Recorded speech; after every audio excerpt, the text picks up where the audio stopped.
Hello, ladies and gentlemen. This is Eddie Marcus again, and I'm responding to something I've heard your U.S. senators talking about. They're talking about preemptive strike against North Korea. They don't want North Korea to have this power play thing that they got.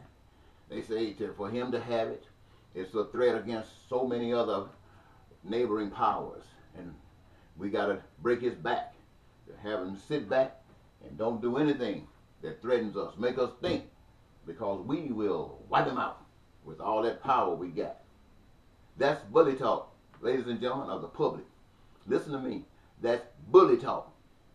That's a bully. Now, let me ask you this, just to show you my point. Let's say Russia and China come up with a secret program,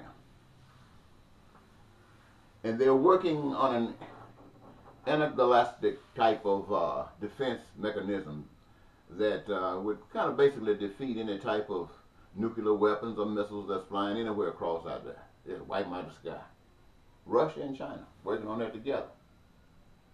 And all of a sudden, we, the people of the United States, our government, we recognize that. And we say, oh, that's a great thing. And we have always been the most powerful nation on the face of the earth. We got to have a part of that. And then we start exercising ourselves to try to see if we can become a part of that. And Russia and China tells us, no, you cannot have a part of this. In this particular measure, we don't want to have anything to do with the United States of America. Our reason is because you got a record. You got a record of bullying people. And we don't want to have anything to do with you. So you cannot join this initiative. Now, what would your senators say? What would you, the people of the United States, say? What would you really say? They got this big power over there now. It's brought you down to your nuclear weapons doesn't really mean anything. Because if you use them, they get shot down. You're just basically helpless. And you, who have always been willing to do anything to make sure you protected yourself from the possibilities that anybody might contemplate doing something to you, damaging your freedom, protect you from all of that. That's what you've always been able to do. You're the one who got the record of exploding the hydrogen, all these bombs and stuff, you know, wiping people out. I'm just saying you did it for the protection of the people of the United States of America, so I'm not trying to knock you up for that. I'm just getting you to face some facts. Now, Russia and China slipped around the corner and got ahead of you.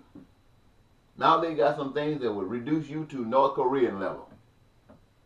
And then they tell you, don't try anything. And they catch you sneaking, trying to get it up. Then they start, because they got the power now, ordering sanctions against the United States, against you, the people of the United States. They start ordering sanctions against you. What would you want the United States to do? To sit down and be quiet and ultimately conform to the ideals and principles and policies of Russia and China? Would you want that? Or would you want the United States of America to do whatever it got to do to get its power back so they don't have to be bullied by anybody? I bet that's what you want. And if that's what you want, then you can understand what North Korea wants. And if you are afraid, then do the right thing.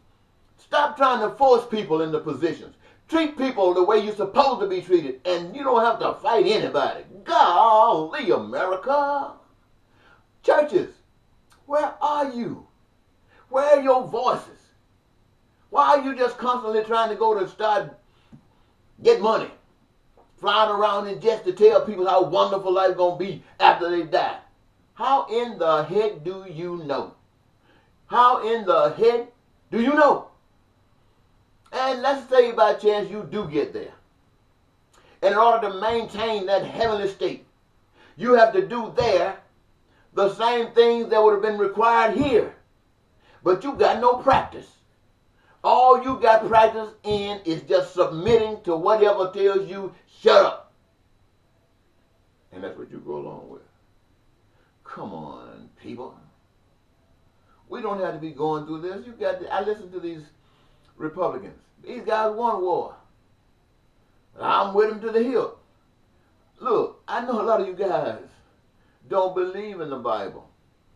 But whether you do or not, there was a story in there about a little bitty boy named David, which was a small nation, and a great big giant, which was a big nation, brought to its knees by a small nation. Why? Because the big nation thought it had it made. The big nation thought it was really the true power. And ladies and gentlemen, it is not the true power. The true power is righteous. And whoever can put on that cloak of righteous, I guarantee you, you will lose no battles. And righteous is not just what you want. Righteous is what works for both. Think about it.